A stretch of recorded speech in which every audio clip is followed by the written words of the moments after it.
Hola, ¿qué tal amigos? Bienvenidos al canal de Host Gamer. Seguimos leyendo Introducción a la Historia de la Filosofía de Ramón Shiró. Todavía nos encontramos leyendo sobre Hegel y el siguiente apartado se llama El espíritu absoluto, arte, religión, filosofía. El espíritu absoluto, realidad máxima del hombre y del mundo, muestra nuevamente un progreso que es, sobre todo, crecimiento interior. El primer paso de este progreso está representado por el arte. En él empieza a realizarse totalmente la idea, es decir, tanto la aproximación de la conciencia humana a Dios, como la plenaria realización de Dios mismo. Las artes presentan, como la historia, un progreso que va de las artes más naturales, aquí llamadas simbólicas, a las artes más espirituales, románticas, por medio de las artes clásicas. Hegel llama simbólicas especialmente a las artes arquitectónicas, clásicas a la escultura y artes románticas a la pintura, la música y la poesía. Sin embargo, el paso de lo simbólico a lo romántico a través de lo clásico se manifiesta en cada una de las artes. Veamos, primero, y a título de ejemplo, cómo la arquitectura pasa por las tres etapas indicadas, en un viaje del oriente al occidente que es similar al movimiento mismo de la historia. Ello nos permitirá precisar las nociones del simbolismo, clasismo y romanticismo. Veamos, en segundo lugar, la jerarquía de las artes y las razones que llevan a Hegel a pensar que las más altas, las más espirituales, son la pintura, la música y la poesía. Lo que Hegel llama arte simbólico es lo que Kant o los antecesores prerrománticos de Hegel hubieran llamado arte sublime. En este género de arte predomina el contenido sobre la forma y en él la idea busca todavía su verdadera expresión artística.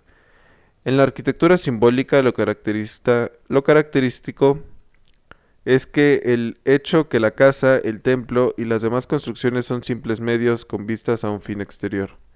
Obeliscos, columnas son, en el oriente y principalmente en la India, formas colosales, de grandes dimensiones que quieren dar la impresión de una sublimidad que en ella se simboliza.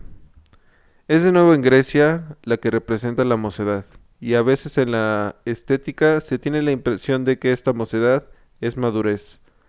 Dentro de la evolución de la arquitectura, en Grecia nace el arte clásico, que es el arte de armonía donde el contenido y la forma se integran para alcanzar una verdadera unidad de sentido. El arte clásico de los griegos es individual y universal. En él vienen a reunirse el deseo de expresión espiritual y la afirmación de una forma que es el contenido vivo. La arquitectura romántica, cuya expresión más cabal estaría en la catedral gótica, logra, a base de recogimiento, abandonar el terreno de lo finito para elevarse hacia Dios, en quien encuentra el descanso buscado. La ascensión libre de la arquitectura romántica, y especialmente gótica, representa un poder espiritual que se eleva más allá de la materia. En cada una de las artes encuentra Hegel esta evolución de lo material a lo espiritual, de la sensualidad a la conciencia. Pero algunas de las artes están más cerca siempre de una de las tres clasificaciones. La arquitectura es, en su conjunto, simbólica y, aun en sus más altas expresiones, natural y física. La escultura, donde lo vivo es representado en piedra, tiende a ser el arte clásico por excelencia. Las artes románticas se espiritualizan sucesivamente en la pintura, la música y la poesía. La pintura exige ya de quien la crea y de quien la contempla una mayor perspicacia espiritual, puesto que es una forma donde las tres dimensiones del espacio deben ser percibidas en las dos dimensiones de la tela o del muro. La música parece trabajar ya más allá de toda materialidad. En ella, y más aún en la poesía, se manifiesta la divinidad encarnada en el espíritu del hombre. Gracias al sonido, escribe Hegel, la música se aparta de la forma exterior y de la visibilidad perceptible y necesita para la concepción de sus productos de un órgano especial, el del oído. Como la vista, forma parte no de los sentidos prácticos, sino de los sentidos teóricos y es aún más ideal que la vista. La poesía, por fin, es la unidad de todas las artes y su manifestación más altamente espiritualizada. A la idealidad de la música, la poesía une la palabra y así lo que en la música era todavía expresión sensible espiritualizada, es ahora expresión espiritual con pleno sentido. Podrían hacerse a la estética de Hegel objeciones semejantes a las que ya hemos dirigido a su filosofía de la historia. Una vez que Hegel ha establecido los modelos de su filosofía, parece que de una manera rígida tiende a colocar en ella, siguiendo un orden preestablecido, todas las realidades de la vida y del espíritu humano. Sin embargo, las observaciones de Hegel con relación a cada una de las artes son a menudo muy interesantes, y sus comentarios sobre la poesía lo mejor dentro de su estética. El reino más próximo que sobrepasa al reino del arte es el de la religión.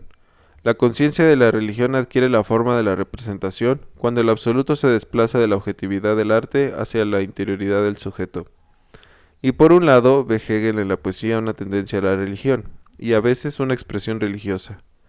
Ve en la religión revelada el fin de todo arte y una de las dos formas más altas de la conciencia humana.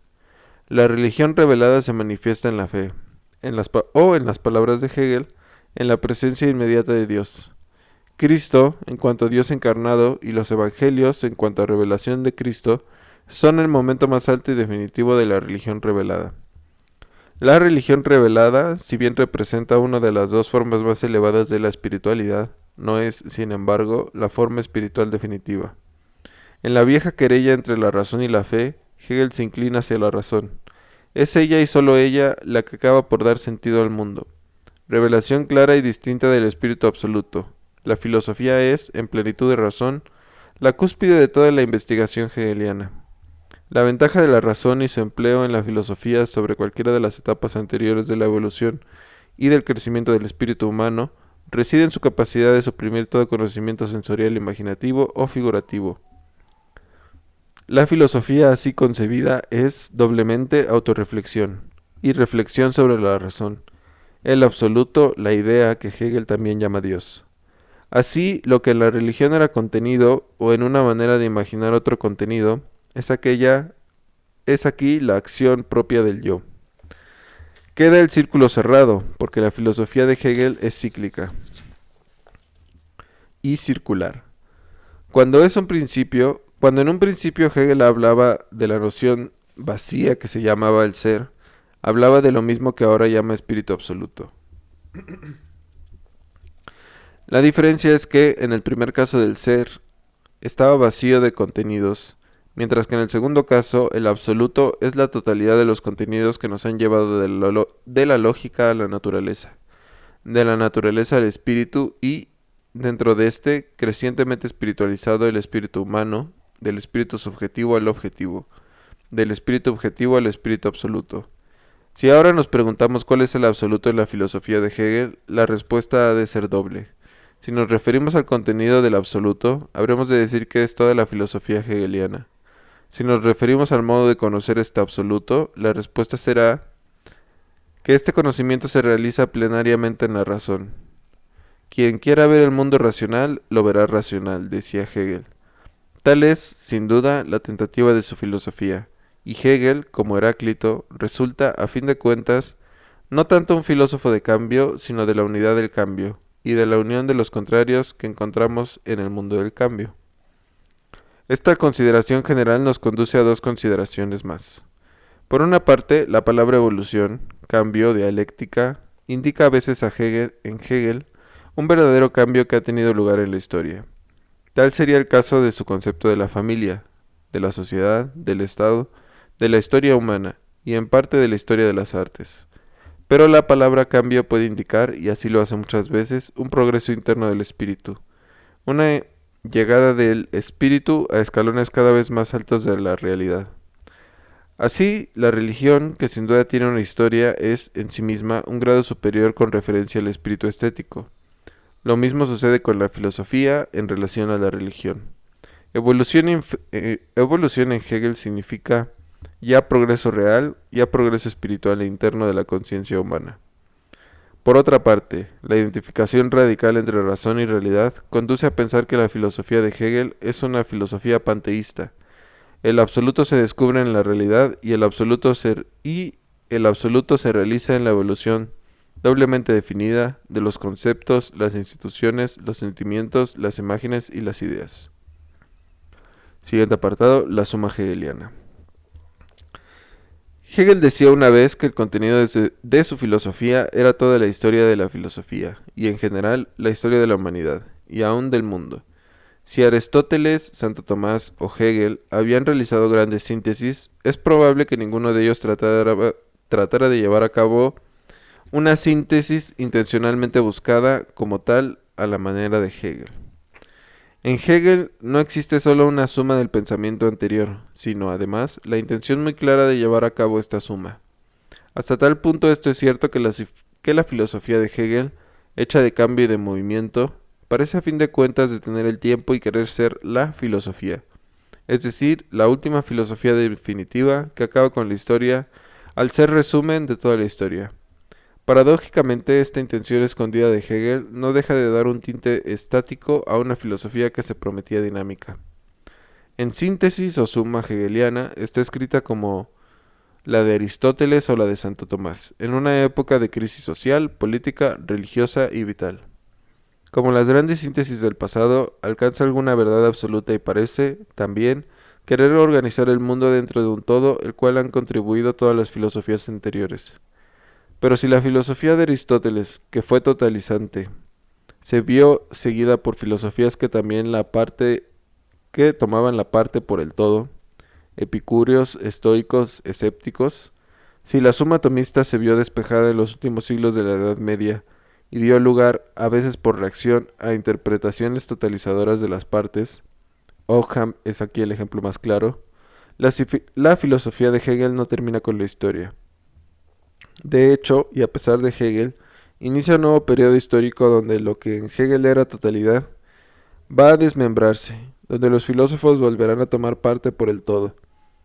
Y en este periodo, que se inicia con las filosofías críticas y a pesar de todo totalizantes de Comte, de Marx, de Kierkegaard, de Darwin o de Nietzsche, es probablemente un nuevo periodo de acarreos cuya síntesis apunta hacia el futuro.